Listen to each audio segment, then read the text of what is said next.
এওচি central primary school, যিটো golden jubilee complex আছে। তাত 1959 1961 IA কোৰ্চটো চলিছিল। মোৰ মনত আছে এইকাৰণে যে তাত আমি ৰাতি পঢ়িবলৈ যাওঁ। থাকোঁ আমি ধৰি মিউনিচিপালিটি এৰিয়াৰ এই লাচিত নগৰত। তেতিয়াৰ দিনত বিজুলী বাতি নাছিল, গতিকে আমি ৰাতি পঢ়িবৰ কাৰণে আমি কলেজ আমাৰ প্ৰাইমেৰী স্কুললৈ আহি ৰাতি পঢ়ি 9টা 9:30 মানত আমি গুচি যাওঁ।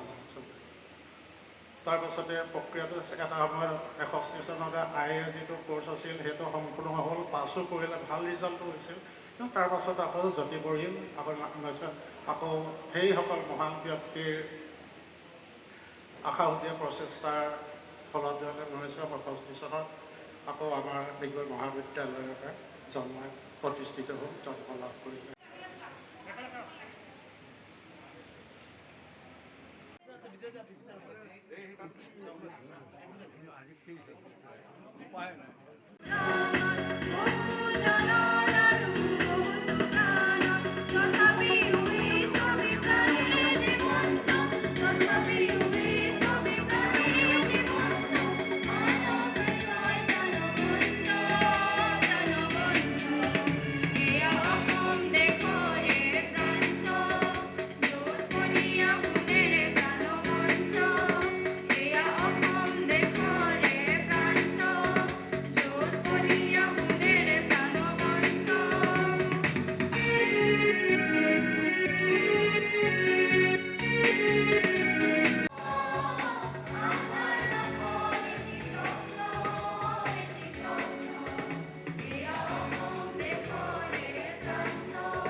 আজি ডিগবৈ মহাবিদ্যালয়ৰ কাৰণে এটা ঐতিহাসিক ক্ষণ।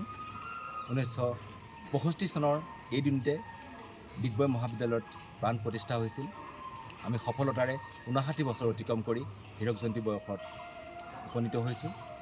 আমি 60 সংখ্যক প্ৰতিষ্ঠা দিৱস আজি মহাসমাৰোহে আয়োজন কৰিছোঁ আৰু হীৰক জয়ন্তী বয়সৰ শুভাৰম্ভণি কৰিছোঁ। যিসকল মহীয়সী ব্যক্তিৰ কৃষ্ণ সাধনত এই মহাবিদ্যালয় প্ৰতিষ্ঠা হ'ল, তেওঁলোকক শ্ৰদ্ধাৰে সোঁৱৰিছোঁ আৰু সকলোলৈ অভিনন্দন জ্ঞাপন কৰিছোঁ।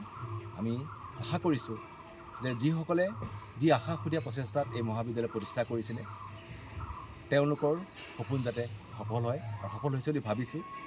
আজিৰ তাৰিখত ডিগবৈ মহাবিদ্যালয় উত্তৰ পূৰ্বাঞ্চলৰ শ্ৰেষ্ঠ কলেজৰূপে জিলিকি উঠিছে।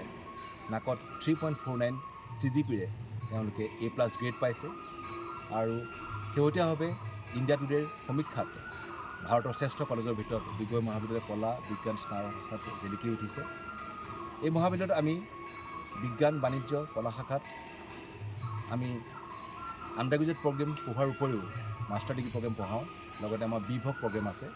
তেনে বিভিন্ন কৌশলগত শিক্ষাৰে আমি ছাত্ৰ ছাত্ৰীক শিক্ষিত কৰিব বিচাৰিছোঁ আৰু আশা ৰাখিছোঁ ভৱিষ্যতে এখন ডিগবৈৰে নহয়, অসমৰে নহয়, ভাৰতৰ এখন শ্ৰেষ্ঠ কলেজতে জিলিকি উঠিব।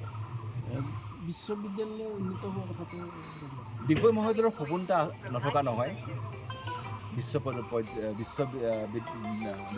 পৰ্যায়ত যোৱাৰ বাবে তাৰ কাৰণে আমি প্ৰথম স্বায়ত্ত শাসনৰ কাৰণে অট'নমাছ ষ্টেটাছৰ কাৰণে এপ্লাই কৰিছোঁ। খুব অচিৰে আমি অট'নমাছ ষ্টেটাছ পাম আৰু তাৰ পিছৰ পৰ্যায় হ'ব বিশ্ববিদ্যালয়ৰ পৰ্যায়।